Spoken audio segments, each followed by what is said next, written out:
Bonjour à toutes et à tous et bienvenue à vous pour un nouveau plateau Test Achat, une nouvelle émission pendant laquelle on va tenter d'aborder plein de thématiques différentes pour vous informer, vous aider à faire de meilleurs choix.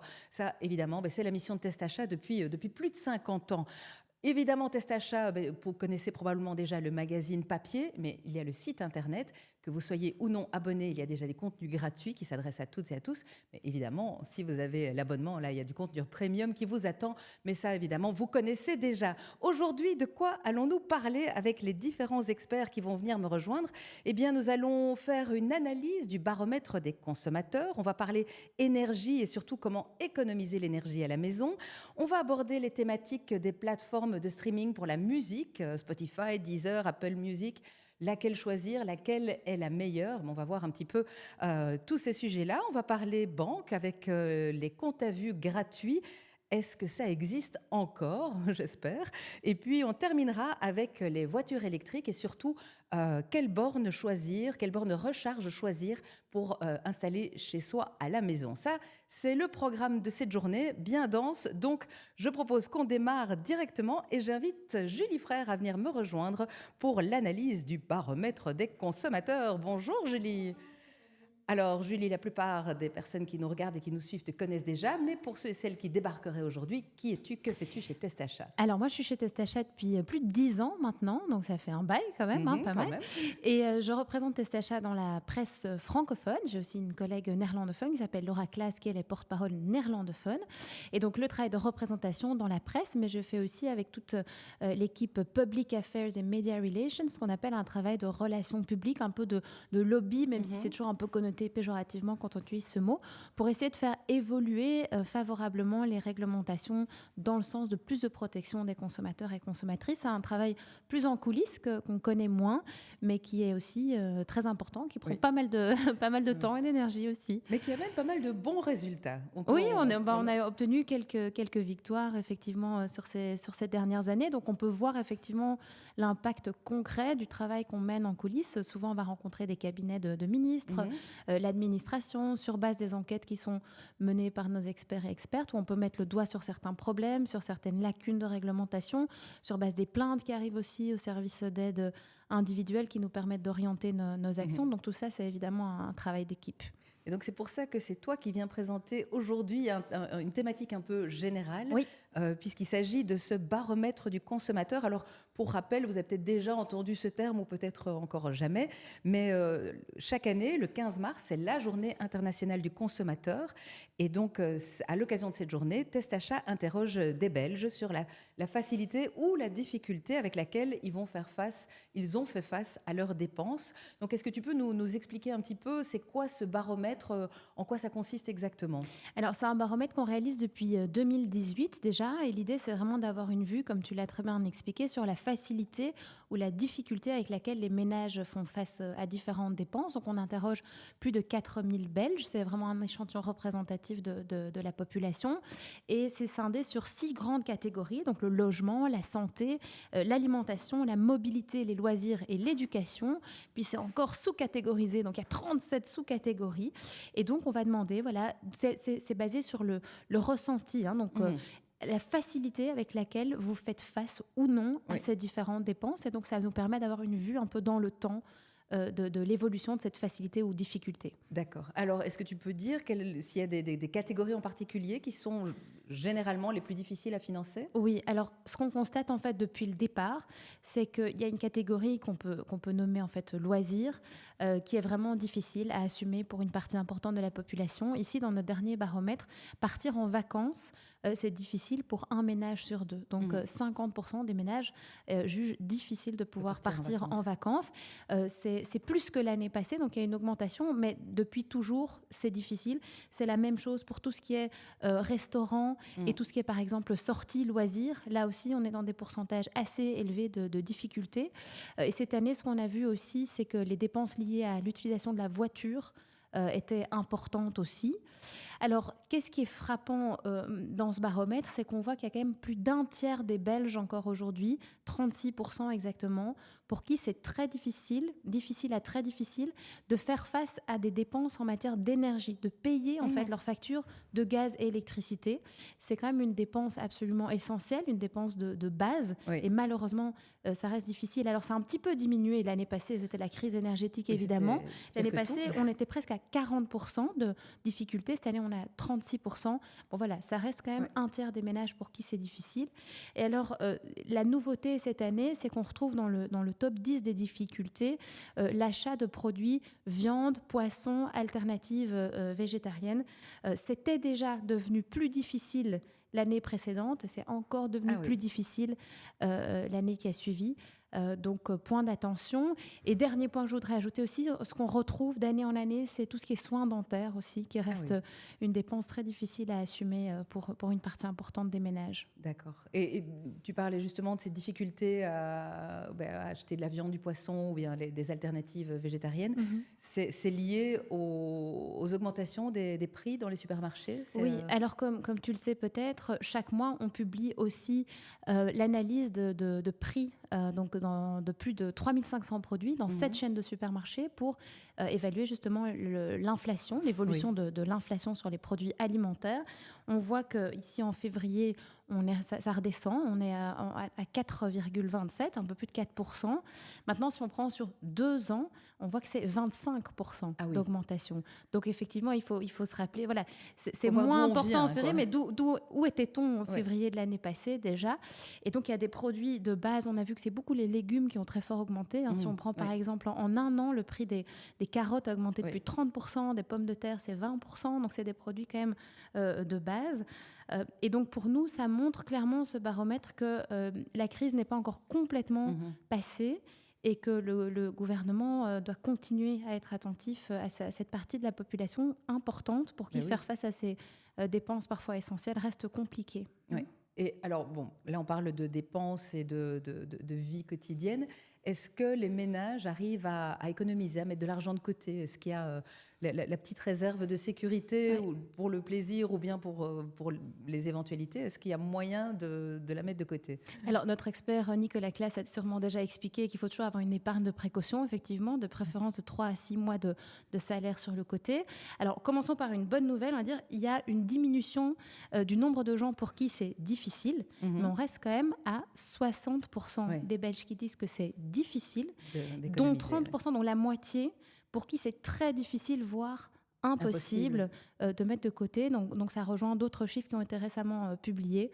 Donc il y a quand même à nouveau là un point d'attention, ne pas pouvoir mettre de côté, faire face à une dépense imprévue, c'est problématique effectivement. Ouais. Donc l'épargne malheureusement rejoint. Pourtant, il y a une épargne très très importante, on le sait, sur les comptes bancaires. Donc c'est symptomatique aussi d'une certaine inégalité. Il y a des personnes qui arrivent à mettre beaucoup de côté et d'autres pour qui c'est très difficile. Donc ça aussi, c'est un point d'attention pour ce gouvernement et le prochain, vu les élections qui arrivent bientôt. Oui, bientôt, on a pas mal de choses à leur dire, je crois, et des suggestions à leur faire. On a un beau mémorandum sur tous les sujets sur lesquels Testacha travaille, qui reprend un peu nos revendications dans tous les domaines qui nous occupent.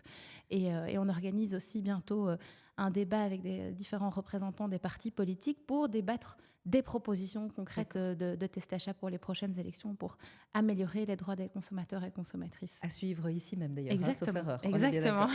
Alors bon, on conclut sur cette thématique. Donc globalement, ça va moins mal que l'année dernière, que l'année d'avant, mais on n'est pas encore sorti de l'auberge. Exactement. C'est ça qu'on pourrait dire. Je pense que c'est un bon résumé. On a un graphique qui résume assez bien la situation qu'on peut regarder.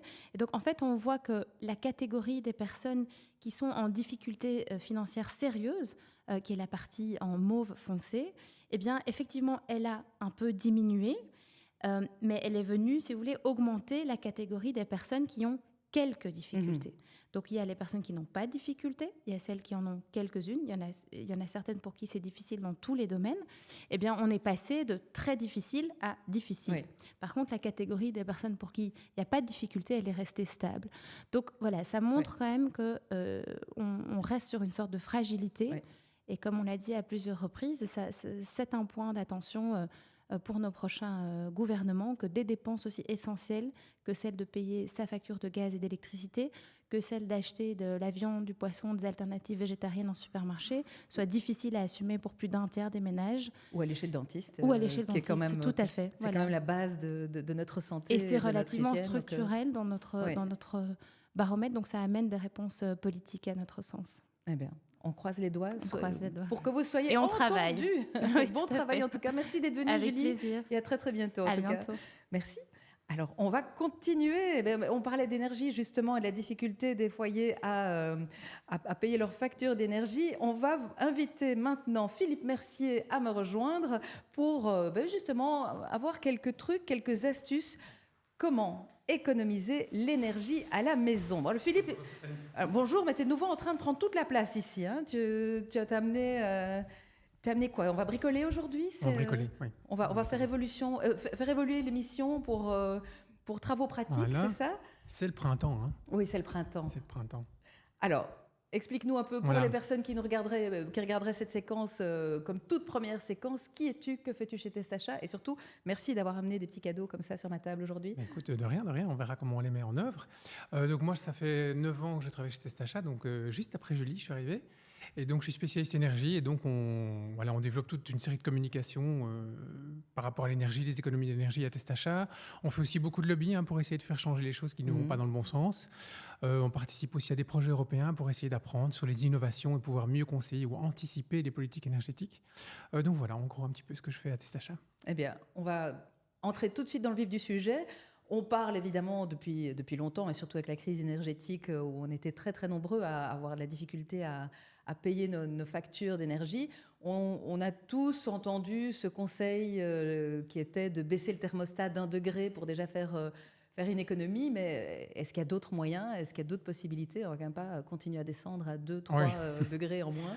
Oui, tout à fait. Donc ça vaut la peine peut-être de le préciser, parce que comme tu le dis, on a tous entendu diminuer d'1 degré, de 20 à 19 degrés pendant toute la saison de chauffage pour économiser 7%. Il y a souvent des gens qui sont revenus vers nous en disant « mais 7%, mais concrètement, ça correspond à quoi ?» Parce que les prix ont quand même heureusement fortement diminué par rapport à la période de la crise qu'on a connu au niveau des prix. Mais donc aujourd'hui, chaque année, on refait les calculs à peu près à cette date. Donc, ce n'est pas le baromètre, mais c'est un peu ça, pour voir les budgets. Donc, cette économie de 7%, c'est 160 € pour le gaz et 145 € pour le mazout, si on se chauffe au mazout. Donc, ça vaut quand même la peine de réduire d'1 degré. Donc, ça vaut la peine de tester, parce qu'il reste encore un peu de chauffage allumé en ce moment chez les personnes, même si le printemps arrive. Et donc, voilà. Et alors après, ce que je voulais aborder avec toi pendant ce moment, c'est pour ça que j'ai amené des choses de bricolage, c'est que, comme disait Julie, effectivement, il y a beaucoup de gens qui ont des problèmes pour payer leurs factures. Et il y a aussi des problèmes d'épargne, de trésorerie. Donc, les gens n'ont pas les moyens d'investir dans des gros travaux. Non, bien sûr. Et donc là, on est venu avec des recalculs, des propositions de petits investissements, de petits gestes qui sont très, très peu coûteux, mais avec un retour assez important. Et facile à mettre en place, qu'on soit locataire ou propriétaire. Exactement. Donc, ça va concerner tous les statuts. Donc, ce sont toutes des choses que les gens peuvent faire, quelle que soit leur relation à leur logement, qu'ils soient locataires ou propriétaires. Bon, on commence directement. Tu Alors, nous expliques première petite chose où vraiment il n'y a pas d'investissement. Je ne sais pas si tu as des volets chez toi. Oui. Voilà, donc il y a des volets, on a des rideaux à l'intérieur parfois, et donc il n'y a pas seulement l'aspect de sécurité où on ferme le rideau et volet la nuit, il y a aussi un intérêt économique, énergétique à faire ça, puisque dès qu'on ferme les volets et les rideaux, ce qu'on va faire, c'est qu'on va couper la sensation de froid à l'intérieur, mais il y a aussi un facteur d'isolation relatif. Alors après, ça dépend de comment c'est installé chez chaque personne, mais vraiment protéger les fenêtres par rapport au froid extérieur, surtout en pleine nuit et en plein hiver, ça a vraiment du sens et c'est important de le faire. Alors maintenant, un deuxième petit bricolage. Donc là, je peux montrer, ça je pense que tout le monde connaît, je pense que beaucoup de gens l'ont entendu, mettez des réflecteurs derrière votre radiateur. Ça vaut vraiment la peine puisque c'est 110 € par an économisés ou 100 € si on a du mazout et pas du gaz. Et on estime que c'est plus ou moins 50 € d'investissement. Alors pourquoi? Il y a plein de gens qui n'ont pas encore fait. Parce que c'est un peu compliqué d'avoir accès derrière le radiateur, de le coller, etc. Donc nous, ce qu'on recommande, il y a des petits trucs et astuces, c'est qu'on peut fixer ce réflecteur derrière le radiateur, soit avec des aimants carrément collés sur le radiateur. Ah oui. Et donc, en fait, la feuille tient par l'effet magnétique, exactement. Ou alors, ce qu'on peut essayer de faire, c'est de le punaiser derrière, ou même de prendre des petits bouchons de liège et de caler en fait la feuille si on n'a pas suffisamment d'accès pour qu'elle puisse quand même tenir au-dessus et en dessous derrière le radiateur. Oui, donc ça cale Voilà. sans devoir fixer, sans faire de trous dans le mur. Exactement. Sans, Et donc ça, on a eu beaucoup de demandes par rapport à ça, de personnes qui disaient je suis locataire, donc j'ai pas envie de faire justement des dégâts, de faire une mauvaise manœuvre avec de la colle ou quoi que ce soit. Et donc je veux garder l'intégrité du logement, être certain que si jamais je quitte... On récupère sa garantie locative, c'est quand même intéressant, effectivement. Exactement. Et donc ça, effectivement, c'est assez facile à faire. Est-ce qu'il y a d'autres choses qu'on peut pratiquement mettre en place soi-même, même quand on n'est pas grand bricoleur, comme moi par exemple? Alors là, c'est quelque chose que les gens peuvent faire eux-mêmes ou parfois ils demandent à un chauffagiste de le faire. C'est juste changer le thermostat quand on n'en a pas ou surtout quand on n'a pas un thermostat programmable.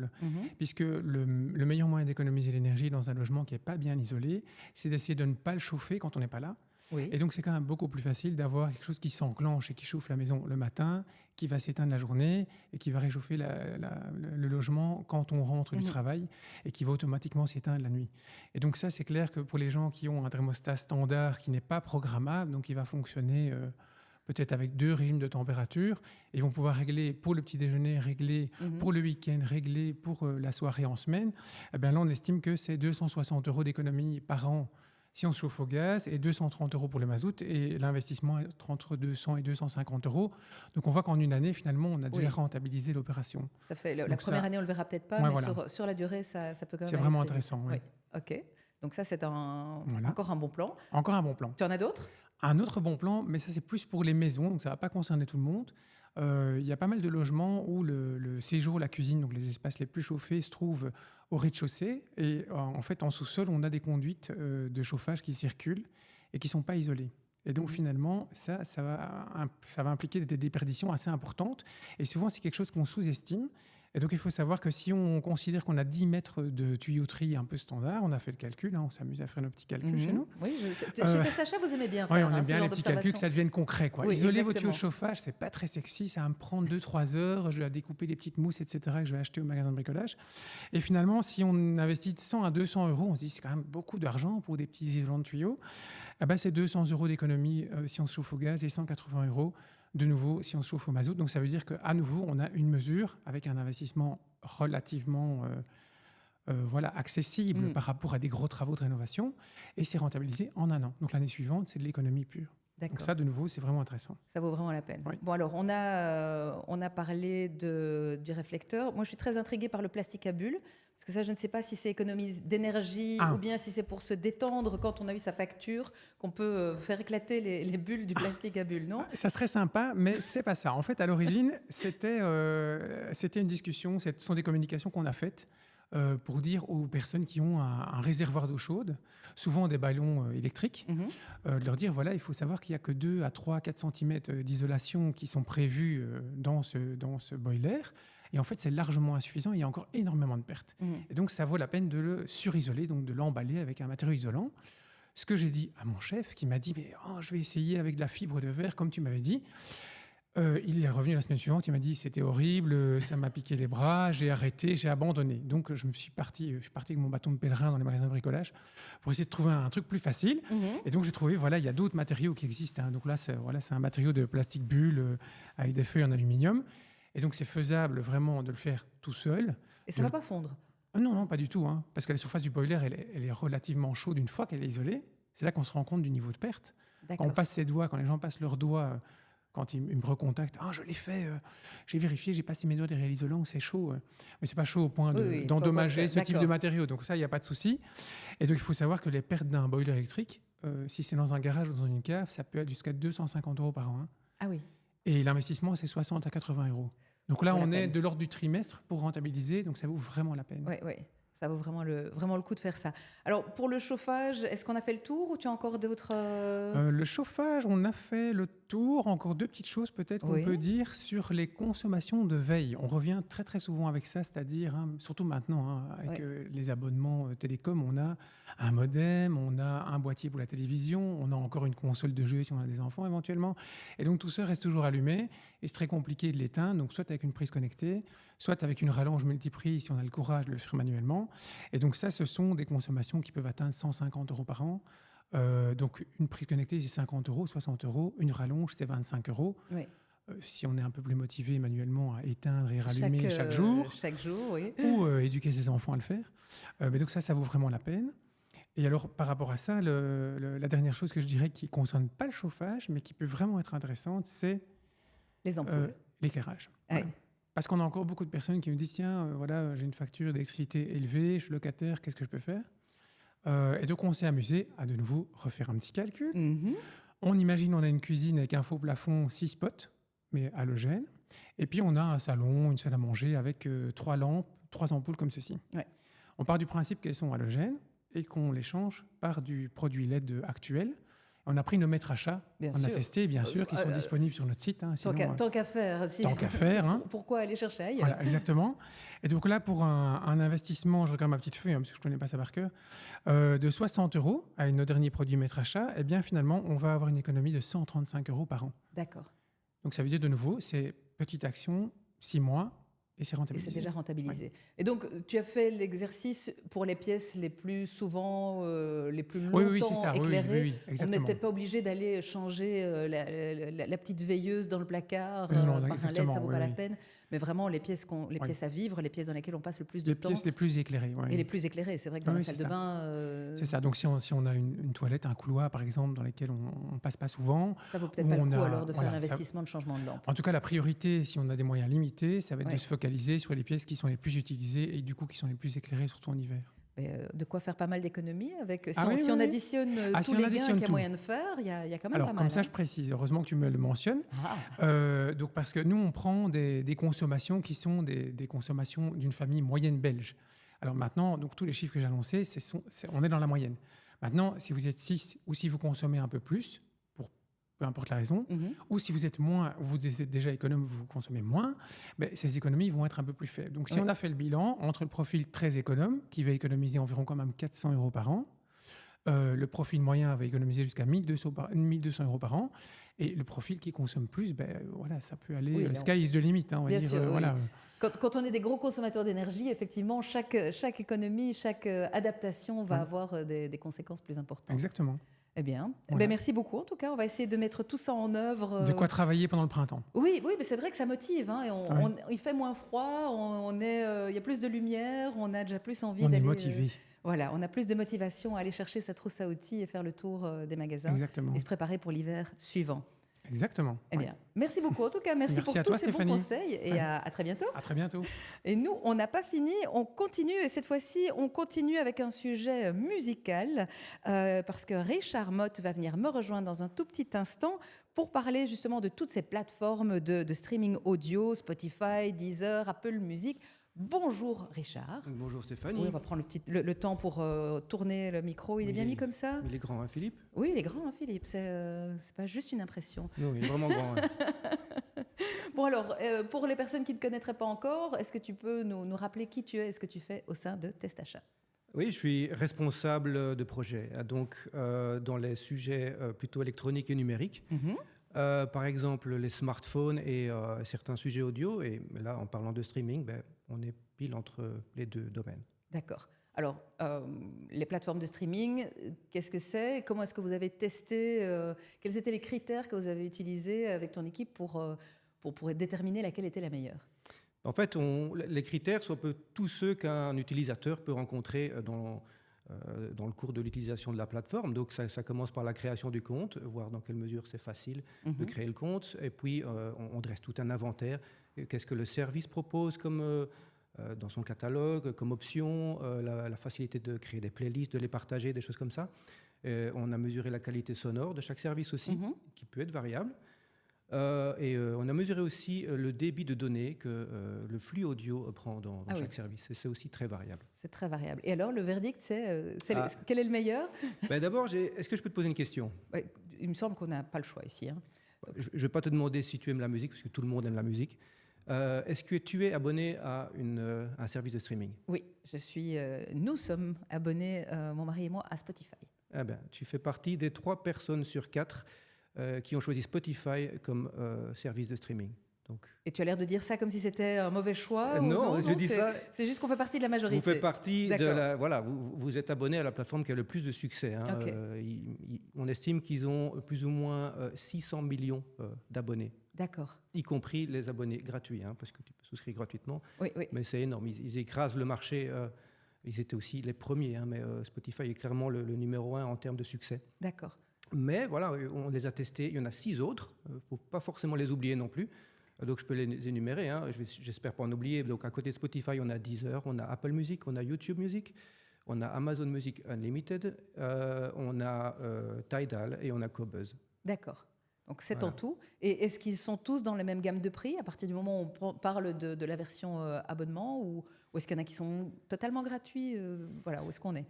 Alors, les prix, on commence aux alentours de 10 à 11 euros pour un abonnement avec un compte et dans une qualité audio standard. Certains services permettent d'avoir une qualité audio supérieure, parfois en payant un tarif un peu plus élevé, mais ça peut encore aller jusqu'à plus de 20 euros si on ajoute Et on plusieurs parle utilisateurs. de prix par mois. Oui, par mois. Oui. 10 à 11 euros par mois comme prix de départ. D'accord. C'est un abonnement mensuel. Et quoi alors vous avez pu comparer les services enfin, j'espère. C'est quand même pour ça que tu es là pour en parler aujourd'hui. Qu'est-ce que vous avez pu comparer comme différence entre les différents services? Eh bien, un peu dans tous les domaines. Hein. Déjà, l'interface, elle est un peu différente. Certains sont assez similaires, mais par exemple, chez Tidal, ils ont des icônes qui servent un peu dans les menus, qui peuvent être un petit peu déroutants au début.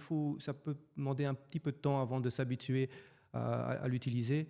Ils ne proposent pas tout le même type de catalogue non plus. Certains ont des podcasts, d'autres pas.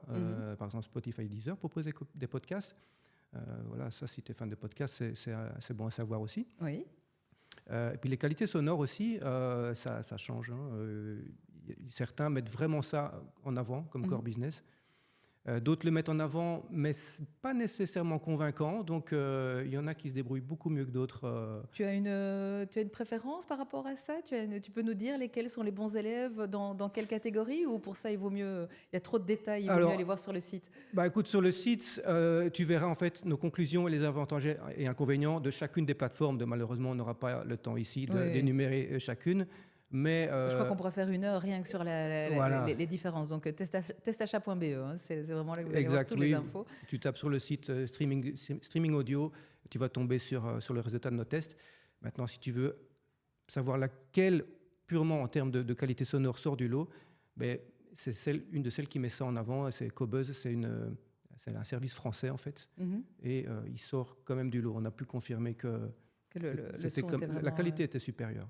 Mais ça se sent vraiment sur certaines choses, sur certains types de musique, on le sent moins, mais si on aime la musique classique ou le jazz par exemple, c'est vraiment là, je trouve, qu'on perçoit le mieux l'ampleur de la différence de son. Hein. Oui, la musique classique demande plus de dynamique en fait. Maintenant, voilà, c'est une plateforme qui est un peu plus chère que les autres aussi, et je ne conseillerais pas à quelqu'un de souscrire à une plateforme qui est plus chère pour la qualité audio si on n'a pas à côté de ça le matériel qui permet de restituer cette pureté. Oui, ça c'est vrai. Ça n'a pas vraiment de sens si c'est pour écouter sur une petite enceinte Bluetooth à la maison. Donc, l'intérêt d'avoir au moins un casque de bonne qualité ou un système hi-fi, un système stéréo assez solide. Qui feront l'objet d'un autre testing, un autre jour. Peut-être, pourquoi pas, j'aimerais bien. Oui. Et bon, alors, tu disais qu'il y avait une majorité de personnes qui avaient choisi Spotify. Est-ce que c'est vraiment une majorité de personnes aussi qui ont choisi les plateformes de streaming pour écouter la musique? Et est-ce que c'est la meilleure manière de consommer de la musique actuellement? C'est la plus pratique, hein. Il faut être clair. Tu as 100 millions de titres à disposition sur ton smartphone. Comment tu peux faire plus facile que ça, hein? Donc, il y a plein d'avantages. Tu peux partager tes playlists. Les suggestions de titres sont très bien faites en fonction de ton historique d'écoute. Donc, il y a énormément d'avantages. Mais il ne faut pas négliger non plus les inconvénients inhérents au streaming en général. C'est déjà qu'il faut une connexion Internet constamment. Tu peux écouter hors ligne certains morceaux, mais pour ça, il faut déjà le prévoir parce que tu dois sélectionner avant ce que tu dois écouter hors ligne. Donc, c'est un des avantages. Et si tu es en voiture ou si tu es sur le terrain, tu peux très vite avoir des coupures de signal, des coupures de 4G, 5G. Donc, ça, c'est déjà un premier problème. Le deuxième problème, c'est que tu n'as aucun contrôle sur le catalogue, en fait. Oui. Donc, il est peut-être très large, mais chaque jour, tu as une quantité de nouveaux titres qui s'ajoutent, mais tu en as aussi qui Qui disparaissent. disparaissent, oui. Ça, Tu pourrais j'ai très bien remarqué. avoir ton titre préféré que tu as sauvegardé dans tes albums ou dans tes playlists et qui va disparaître du jour au lendemain. Oui. Effectivement, j'ai déjà pu observer ça. Je pensais Voilà. que c'était mon téléphone qui avait eu un raté, mais non, il y a des chansons qui n'apparaissent plus jamais dans mes playlists, effectivement. Et puis le prix aussi, si je peux donner encore un petit inconvénient, c'est que à partir de 10-11 euros par mois, ça fait 120-130 euros Ouais. par an. Si on n'écoute pas souvent ou si on écoute toujours la même chose, c'est peut-être pas spécialement rentabilisé en fait. Il vaudrait Donc, mieux acheter le disque alors. exactement. Si c'est pour toujours écouter la même chose. Ouais. Mais justement, la différence entre écouter en streaming ou acheter le disque, ça a un impact effectivement pour le consommateur. Est-ce que ça a un impact je sais que ce n'est pas totalement le sujet qu'on aborde aujourd'hui, mais est-ce que ça fait une différence pour l'artiste aussi? Parce que c'est quelque chose dont on entend beaucoup parler, surtout sur les réseaux sociaux, sur le fait que les artistes seraient sous-rémunérés si on compare ce qu'ils reçoivent en droit d'auteur avec un album, avec un objet physique ou bien avec les plateformes digitales. C'est vrai. C'est toujours assez flou. Il n'y a pas énormément de transparence sur comment les artistes sont rémunérés en streaming. Et énormément d'artistes se plaignent, en tout cas du streaming, pour cette question-là en particulier. Et donc, il y a quelques jours, justement, Daniel Ek, c'est le patron de Spotify, s'est présenté avec toute une série de chiffres pour montrer, si regardez, on paye très bien les artistes. Il aurait payé l'année passée pour 9 milliards de dollars de droits à tous les artistes que sur Spotify. Mm-hmm. Évidemment, c'est un nombre énorme, mais ça est redistribué entre tous les artistes. Mais si tu veux un deuxième chiffre, avec tous les chiffres qu'il a partagés, on peut considérer qu'un stream rapporte plus ou moins 0,3-0,5 centimes. Mm-hmm. Ce qui ne fait pas beaucoup au final. Non. Donc 0,5 centimes ou 0,3. J'ai écouté beaucoup un artiste qu'on aime bien pour que ça lui rapporte quelque C'est chose ça, qui fasse la différence. Tu peux faire le compte et pour pouvoir vivre que de ça, tu peux déjà faire quelques millions de streams par mois pour vivre de la musique. Donc, en règle générale, si tu veux vraiment soutenir un artiste, le mieux reste toujours d'acheter sa musique. Ouais. Que ce soit en téléchargement, en CD, en vinyle. vinyle, si tu aimes bien la plateforme. Voilà. Pas obligé de faire comme moi qui suis capable d'acheter plusieurs fois exactement la même chose juste pour l'avoir en vinyle alors que je l'avais déjà acheté avant en téléchargement ou en CD. Voilà, ça peut paraître excessif, mais... Oui, et les cassettes audio aussi, ça c'est resté, à l'époque de ma jeunesse. Oui. D'accord. Ok, merci beaucoup. Ça nous donne en tout cas des pistes d'observation. Et puis, comme d'habitude, je vous encourage toutes et tous à aller sur le site internet testachat.be pour avoir tout le détail. Parce qu'effectivement, chaque plateforme a ses avantages et ses inconvénients. Et donc, c'est difficile de dire à chacun c'est celle-là qu'il faut prendre ou bien c'est celle-là où il ne faut pas aller. Il y en a une où tu recommandes vraiment pas? En fait, je vais C'était pas... la question piège, oui, c'était pas prévu. Non, mais il y a une bonne réponse. Je ne vais pas te recommander, par exemple, Apple Music si tu n'as pas déjà un compte Apple. D'accord. Parce que ils ferment un peu leur service à tout ce qui est en dehors d'Apple. Donc, par exemple, tu ne pourras pas profiter de la meilleure qualité audio si tu as un appareil sur Windows ou sur Android. La création du compte, c'est valable pour Google aussi d'ailleurs. Ouais. Quand tu crées un compte sur Apple Music ou YouTube Music, en fait, tu crées un compte dans tout l'écosystème d'Apple ou de Google, et c'est un peu laborieux au départ, en fait, parce qu'ils te demandent une authentification à 2 facteurs, des choses comme ça, un peu plus compliquées. C'est pas juste un mot de passe. Donc, pour répondre à tes questions. Donc voilà. Ok, merci beaucoup. Bravo en tout cas d'avoir réagi à ma question piège. Pas de problème. Merci et à très très bientôt. À bientôt. Au revoir Richard. Alors, on continue, on n'a pas fini aujourd'hui, on a plein de sujets à aborder. On va parler de compte à vue. Oui, ces comptes à vue, on a l'impression que ça nous coûte à chaque fois un bras et on se demande pourquoi. Alors, est-ce que c'est encore possible d'avoir un compte à vue gratuit? Eh bien, c'est Thomas Egalinck qui va venir sur ce plateau. C'est sa première fois en studio Test Achat avec moi. Bonjour Thomas. Bonjour. Alors, bienvenue à Merci. toi. Et mais pour les personnes qui ne te connaissent pas encore, d'abord, redresse peut-être un peu le Voilà, micro. je pense que là, Oui, on je peut crois que là, m'entendre. c'est mieux. Oui. Mhm. Et puis, qui es-tu? Que fais-tu chez Testachat? C'est quoi ta fonction ici? Alors, donc, je m'appelle Thomas, j'ai 35 ans et donc j'ai rejoint Testachat depuis environ 1 an. Mhm. Et je travaille donc au PAS, qui est vraiment l'acronyme pour Personal Assistant Service. Et donc, c'est en fait le service dédié à tous les membres de Testachat auxquels on va répondre à leurs questions. Donc, Testachat, en fait, il y a pas mal de choses, mais moi, non, je suis spécialisé vraiment sur tout ce qui est les questions bancaires, OK. donc tout le domaine bancaire et aussi les placements. Donc, on s'occupe vraiment des questions relatives aux actions, aux obligations, aux fonds, aux trackers et à l'or. Mais on traite aussi des questions sur le sujet vraiment des crédits et aussi sur le sujet des assurances. D'accord. Voilà. Bon, alors ici, on va vraiment se focaliser sur ce qu'a priori, Mhm. à peu près tout le monde a, Mhm. c'est le compte à Le vue. compte à vue. Est-ce que ça existe, un compte à vue gratuit? Qu'est-ce que c'est réellement un compte à vue gratuit? Alors, un compte à vue gratuit, vraiment, c'est un compte qui va permettre de faire en fait les opérations du quotidien, donc les opérations courantes. Donc, par opération courante, on entend tout ce qui est virement, retrait d'argent au distributeur, utilisation des cartes de banque pour payer sur Internet, par exemple, faire des Mhm. réservations, sans avoir à payer de frais fixes. D'accord. Donc, la plupart en fait de ces offres dites gratuites, Je vois sont- déjà les gros guillemets. Voilà. donc, c'est- la plupart de ces offres gratuites sont en fait on va dire, se rapportent, si vous voulez, à des offres en ligne, donc des offres online. Et l'avantage vraiment, c'est de pouvoir économiser sur ces frais fixes de compte. Donc on remarque, selon bien sûr ce que vous avez choisi comme formule, que les économies par an, ça peut être d'une vingtaine d'euros jusqu'à une centaine d'euros. Ça dépend D'accord. vraiment de ce que vous choisissez comme formule de compte. Donc moi, je vais revenir sur les gros guillemets que tu as faits. Est-ce que ces comptes sont vraiment gratuits?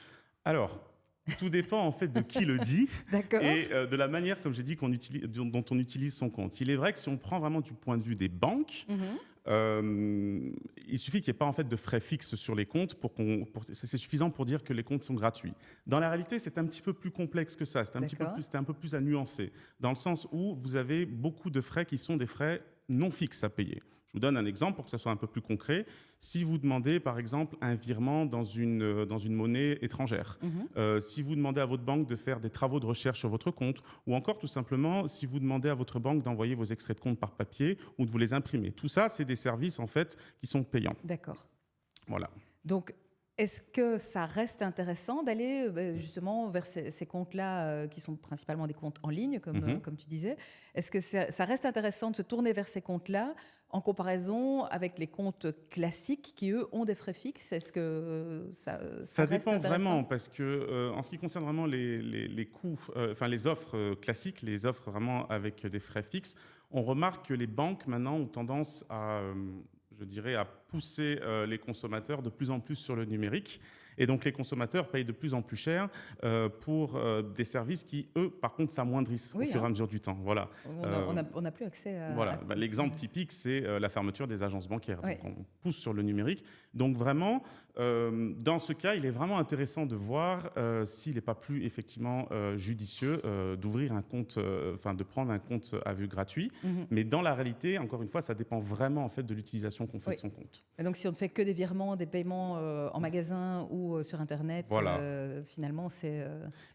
L'idée, c'est vraiment, il faut vraiment comparer d'abord. Il D'accord. faut vraiment comparer et voir si c'est plus intéressant d'avoir un compte à vue avec des frais fixes ou est-ce que c'est plus intéressant d'avoir un compte à vue moins cher. Mais encore une fois, voilà, ça dépend vraiment de l'utilisation qu'on fait du compte. Alors, je rebondis sur ce que tu viens de dire, puisque ce qu'il faut faire, c'est comparer. Comment est-ce que je fais si je veux faire le meilleur choix du compte à vue, soit gratuit, soit le moins cher possible par rapport à mon utilisation? Comment est-ce que je m'oriente? Il est vrai qu'il y a énormément d'offres en fait. Le nombre d'offres disponibles est assez conséquent. Donc, ça peut... ça peut créer en fait des difficultés. D'autant plus que parfois, c'est pas vraiment, on ne sait pas vraiment les tarifs ne sont pas vraiment lisibles, ne sont pas vraiment transparents. Ou comparables. Ou comparables, voilà. Donc Testachat, qu'est-ce qu'a fait Testachat? On a décidé donc pour aider en fait nos consommateurs pour leur faciliter vraiment le travail, donc leur permettre de gagner du temps et de l'argent aussi. Testachat a fait vraiment une comparaison de tout ce qui est de toutes les offres disponibles sur le marché actuellement. Donc ça, il faut aller sur notre site. Vous avez une news vraiment qui est consacrée sur le site de Testachat pour avoir plus d'informations. Et tous les membres de Testachat ont aussi la possibilité d'avoir accès à un comparateur sur mesure qui va permettre en fait de comparer les différentes offres de compte bancaire. Et aussi un classement banque par banque. Donc vraiment, jetez-y un coup d'œil. Voilà. Mais bien sûr, comme d'habitude, on finit toujours par envoyer tout le monde sur le site de Testachat. Et puis voilà, si ce n'est pas encore le cas, donc devenez membre. C'était la page de publicité. Mais écoute, merci beaucoup en tout cas. Merci Thomas d'être venu aujourd'hui et merci d'être venu un peu nous exposer ces différentes choses. On en a déjà parlé précédemment dans une autre séquence. Le Belge a un peu de difficulté à changer de banque, mais ça peut valoir la peine. Merci et à très bientôt. Merci beaucoup. Au revoir. Au revoir. Alors nous, on n'a pas fini, mais en fait, on arrive déjà au dernier sujet de cette émission. On va faire un tour en voiture électrique. Comment choisir sa borne de recharge? Donc la borne de recharge qu'on installe chez soi. Comment faire le bon choix? Et c'est Olivier Lesage qui vient me rejoindre avec son désormais légendaire très beau nœud papillon. Bonjour Olivier, bienvenue. Bonjour Stéphanie. Alors, on s'est déjà rencontrés, mais tout le monde ne te connaît pas encore. Donc, est-ce que tu peux rappeler à celles et ceux qui nous regardent qui tu es et ce que tu fais au sein de Testachat? Je m'appelle Olivier Lesage et je m'occupe de questions énergie, techniques autour des appareils qui consomment de l'énergie, comme par exemple aujourd'hui. Les bornes de recharge pour les voitures électriques. Oui. Voilà. Alors, on précise bien. Donc, le débat n'est pas faut-il prendre une voiture électrique ou pas.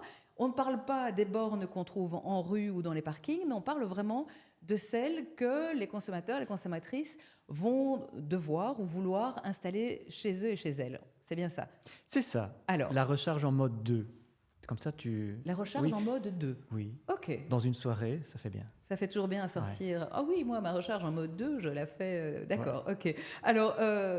ou 3, voilà, pour préciser 2 ou 3. Tout de suite, tu ouvres... C'est parce que ta première question est sur le mode 2. D'accord. Alors, la grande question, au cas où on ne s'est encore jamais intéressé au sujet de la recharge des voitures électriques, il ne suffit pas d'avoir une bête prise murale, une rallonge à la limite, ça ne suffit pas? Alors, la prise murale, c'est le mode 2.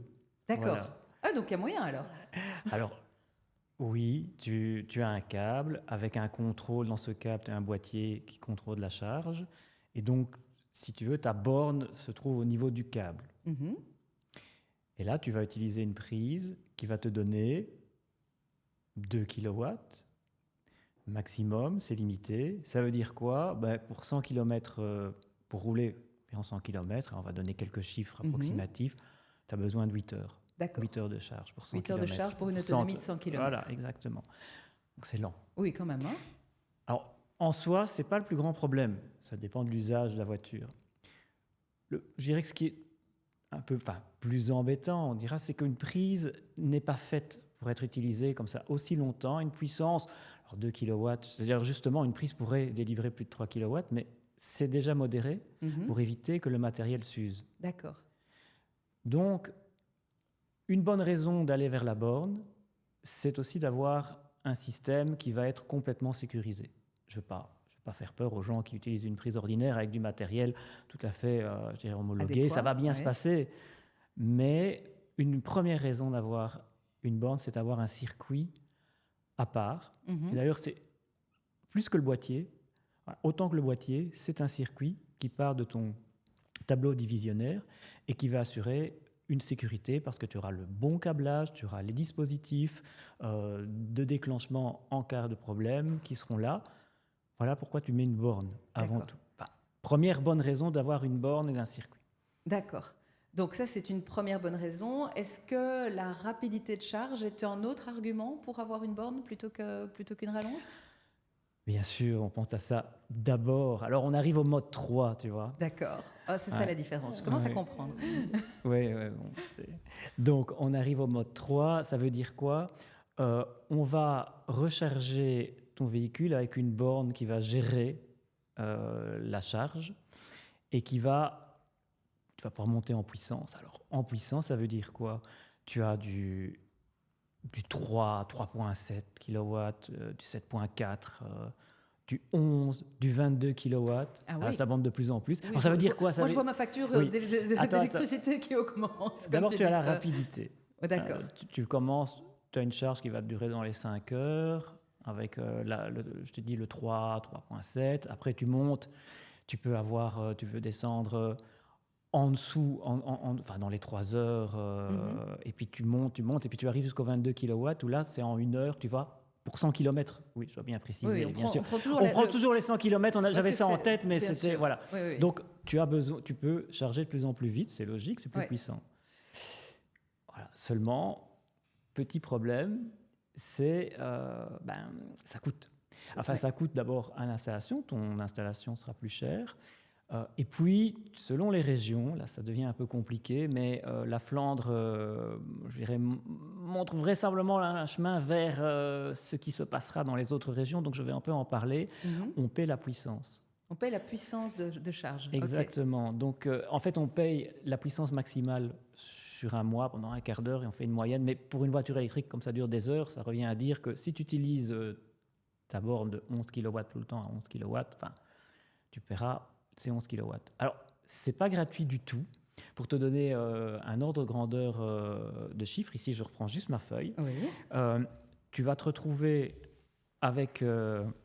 par exemple, une borne de 7.4 kW, une 7 kW, tu peux monter jusqu'à 400 € de supplément sur ta facture. Bon. En Flandre, les prix de l'électricité, les prix variables ont diminué. Donc, il y a une compensation. Oui. N'empêche que tu peux monter jusqu'à 1200 € pour une borne de 22 kW que tu utiliserais à 22 kW. Donc en fait, en Flandre, on nous fait payer le privilège d'avoir une recharge très puissante et donc très rapide. Mais la grande question, c'est est-ce que, parce que je sais que c'est pour toutes les personnes qui parlent de recharger leur voiture électrique, tu le disais tout à l'heure, les gens sont un peu obsédés par la vitesse de recharge de leur voiture. Est-ce que c'est absolument indispensable de charger aussi vite? Je te vois déjà lever les yeux au ciel, donc je sais que tu as un avis sur le sujet. Ça dépend des besoins, mais il faut les analyser. Le message, c'est pas de dire vous devez prendre telle puissance. Le message, êtes-vous certain d'avoir besoin de la puissance maximale, d'une grande puissance? Alors pourquoi? J'ai expliqué, ça coûte. Il y a des raisons sociétales aussi de coûts d'installation, globalement, de réseaux, de centrales. Et puis, la question... Est-ce que vous en avez besoin? Finalement, pas dans beaucoup de cas. Je vais juste te donner un exemple, un chiffre. Une voiture électrique, d'après toi, quelle est sa puissance? Si on la branchait tout le temps, quelle serait la puissance nécessaire de charge? Donc, t'imagines, quand tu ne roules pas, tu la branches toujours sur une prise. T'as pas d'idée? Oui, non, alors là, vraiment, c'est toi qui me poses une question piège pour une fois. Le but, c'est pas de te piéger, mais c'est étonnant. C'est 300 watts. 300 watts, c'est 0,3 kW. C'est la puissance d'un mixeur. D'accord. Donc, tu n'as pas besoin d'une installation électrique exceptionnelle si tu décides de brancher toujours ta voiture et que tu n'as pas besoin, je veux dire, d'une charge rapide parce que le lendemain, tu dois prendre ta voiture. Donc, à la base, on n'a pas besoin de forte puissance si on peut brancher souvent la voiture, et je répète qu'on n'a pas un besoin de recharge rapide. En une nuit, avec une borne de base, vraiment de base, dans les 3 kW, 3,7 kW, tu vas pouvoir recharger en une nuit. Là, je ressors juste le chiffre, que je ne dise pas une erreur. C'est ça, on est dans à peu près 170 km d'autonomie. D'accord. Et donc une nuit de recharge avec un niveau de puissance relativement bas, assez courant, finalement suffit amplement à charger sa batterie. Donc je t'ai dit, 170 km, c'est peut-être pas assez pour quelqu'un qui doit faire le lendemain, qui doit faire régulièrement des centaines de kilomètres. Oui, bien sûr. Donc je ne dis pas que c'est la vérité pour tout le monde. Et dès que tu prends une borne de 7 kW, tu vas arriver, ici je prends le chiffre de 300 km en une nuit, 9 heures. Oui. C'est peut-être pas, tu as même plus de temps. Ça veut dire quoi? Ça veut dire que généralement, on a le temps. Une voiture, ça ne bouge pas beaucoup. Oui, ça assez bouge. étonnamment, c'est vrai qu'elle elle passe quand même beaucoup de temps à l'arrêt. 15 000 km par an, avec une vitesse moyenne, on a 55 km/h. Elle ne bouge que 3% du temps. Oui. Elle reste immobile 97% du temps. Et pour un véhicule électrique, même avec une borne pas très puissante, tu vas te retrouver avec 10% du temps d'immobilité utilisé pour recharger. Et le reste, oui. Elle ne fera rien, elle sera immobile, elle ne chargera même pas. D'accord. Donc, en conclusion, avant de passer vers les derniers conseils et tips et moyens de faire son choix, la première question à se poser, c'est quels sont mes besoins réels, quelle est l'utilisation réelle que je fais de ma voiture et quels sont réellement mes besoins de recharge. C'est vrai que si j'ai une utilisation assez modérée de ma voiture, je n'ai peut-être pas besoin de quelque chose qui va charger extrêmement vite, extrêmement fort. Mais comment faire quand on n'est pas très sûr de soi? Comment est-ce qu'on peut orienter les consommateurs, consommatrices qui ont une voiture électrique ou qui sont sur le point d'en acheter une? Comment est-ce qu'on peut les orienter pour qu'ils fassent le meilleur choix de borne? Si on prend la puissance, on reprend cette question de la puissance, qui est quand même la base. Pour un conseil, je dirais, de base, c'est vous pensez à 7 kW. Attention, il y a des vendeurs de voitures qui très vite disent prenez 11 kW, prenez 22 kW. On pense à 7 kW. C'est modulable. Il ne faut pas faire peur non plus aux gens. Si on a 7 kW, ça ne veut pas dire qu'on va les utiliser tout le temps. On peut même limiter la puissance. C'est important d'ailleurs de se poser la question, est-ce que ma borne peut être limitée en puissance? D'accord. Je répète, particulièrement en Flandre, où là c'est payant. Oui. Dans les autres régions, on peut aussi le faire pour des raisons, on va dire, pour des raisons aussi. Il y a d'autres raisons. Par exemple, tu as des panneaux solaires et tu injectes du courant, tu veux le consommer et donc tu peux moduler la puissance pour qu'à ce moment-là, l'injection passe dans ta batterie et donc tu autoconsommes et pas sur le réseau. Donc il y a d'autres raisons de le faire. Donc à Bruxelles, par exemple, où l'injection est nettement moins valorisée que l'autoconsommation, c'est intéressant d'essayer de consommer cette électricité et d'avoir une borne, un système avec la borne, une mesure du courant injecté, du courant consommé, et de pouvoir décider à ce moment-là, c'est automatique, de pouvoir charger sa voiture. Donc il y a d'autres raisons que le coût directement de la puissance.